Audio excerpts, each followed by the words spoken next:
প্রশ্নে বলা আছে একটি মিশ্রণে অ্যালকোহল ও জল 12:5 অনুপাতে রয়েছে। 14 লিটার জল যোগ করার ফলে অ্যালকোহল ও জলের অনুপাত 4:3 হয়। মিশ্রণটিতে অ্যালকোহলের পরিমাণ কত?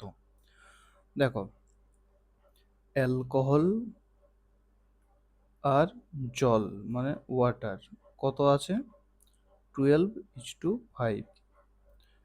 14 লিটার জল যোগ করা হচ্ছে, তাহলে অনুপাত হয়ে যাচ্ছে 4:3।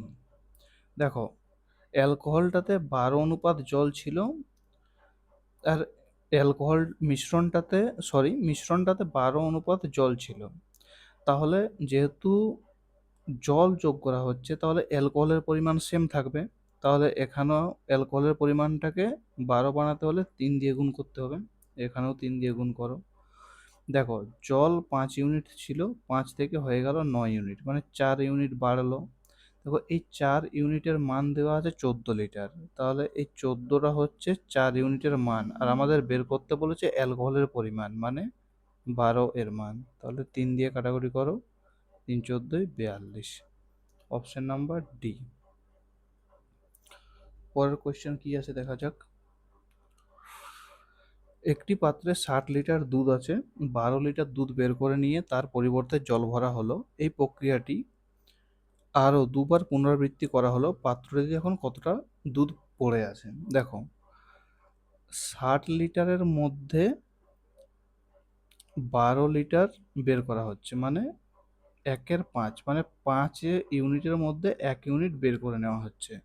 তাহলে দেখো, 60 ইউনিট আছে, এর মধ্যে 5-এর মধ্যে 1 বের করে নেওয়া হলে 4 থাকে, আর এই প্রক্রিয়াটি আরও দুবার করা হলো। তাহলে 4/5 গুণিত 4/5, 5 দিয়ে কাটাকুটি করলে হয় 12। তাহলে 12 × 64/25। দেখো, এটা গুণ করলে হয় 768/25। কোনো সংখ্যাকে 25 দিয়ে ভাগ করতে হলে এই সংখ্যাটাকে 4 দিয়ে গুণ করে দুঘরের আগে দশমিক বসিয়ে দিলেই হবে।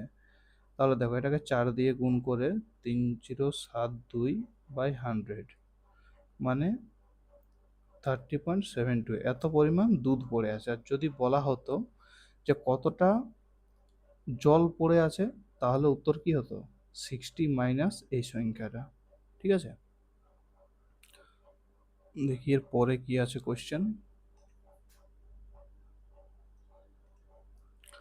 দেখো, একটি মিশ্রণে গ্লিসারল ও জলের অনুপাত 3:1। মিশ্রণটির কত অংশ সরিয়ে নিলে তার পরিবর্তে সমপরিমাণ যোগ করলে গ্লিসারিন ও জলের অনুপাত 1:1 হবে? দেখো, এখানে গ্লিসারিন আছে 3 ইউনিট, কত মিশ্রণের মধ্যে? 3 আর 1 4, 4 ইউনিট মিশ্রণের মধ্যে 3 ইউনিট গ্লিসারিন। এর সঙ্গে করতে কি হয়, একটা মাল্টিপ্লাইং ফ্যাক্টর গুণ করতে হয়। এটা একটা মাল্টিপ্লাইং ফ্যাক্টর। তাহলে গ্লিসারিন কত হলো? 1 কতর মধ্যে? 2-এর মধ্যে, কাটাকুটি করলে 2। তাহলে কে এর মান হচ্ছে 2/3। দেখো, এটাকে বলা হয় অরিজিনাল, যেটা ছিল, আর এটা লেফট, মানে যেটা পড়ে আছে আর কি, রিপ্লেসমেন্ট করার পর। তাহলে কতটা রিপ্লেসমেন্ট হলো বা কতটা বের করে নেওয়া হলো? 2/1 ছিল, 1-এর থেকে 2/3, 3 ইউনিট থেকে 2 ইউনিট বের করে নেওয়া হলো, তাহলে পড়ে রইল 1/3 ইউনিট। Option number B. এর পরের কোয়েশ্চেনটা কি বলা আছে দেখো, দুটি পাত্রে অ্যাসিড ও জলের অনুপাত যথাক্রমে 3:4 আর 3:5। পাত্র দুটির মিশ্রণকে কি অনুপাতে মেশালে নতুন মিশ্রণে অ্যাসিড ও জলের অনুপাত 11:17 হবে? দেখো, এই ধরনের কোয়েশ্চেন মানে পরীক্ষাতে অনেকই আসে, প্রায়ই আসে। তো এগুলোকে করার নিয়ম হচ্ছে এলিগেশন মেথড। দেখো, কি করতে হবে, প্রথমটাতে অ্যাসিড কত ছিল? 3 ইউনিট, কতর মধ্যে? 7-এর মধ্যে। পরেরটাতে অ্যাসিড ছিল 3, কতর মধ্যে? 5-এর মধ্যে। আর শেষে কত হচ্ছে? 11, কতর মধ্যে? 28-এর মধ্যে। 11+17=28। দেখো, এলিগেশন করতে হলে নিচে কোনো সংখ্যা রাখা যাবে না, সরি, এটা 8 হবে।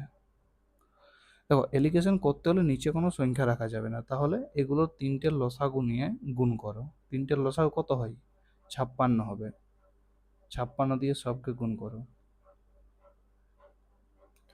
তাহলে এটা দেখো 8 দিয়ে কাটবে, তাহলে এটা পড়ে থাকলো 24। এটা 7 দিয়ে কাটবে, তাহলে পড়ে থাকলো 21। এটা 2 দিয়ে কাটবে, তাহলে পড়ে থাকলো 22। দেখো এলিগেশন লাগাও, তাহলে এটা ডিফারেন্স কত? 1, আর এটার ডিফারেন্স 2। তাহলে অপশন নাম্বার বি।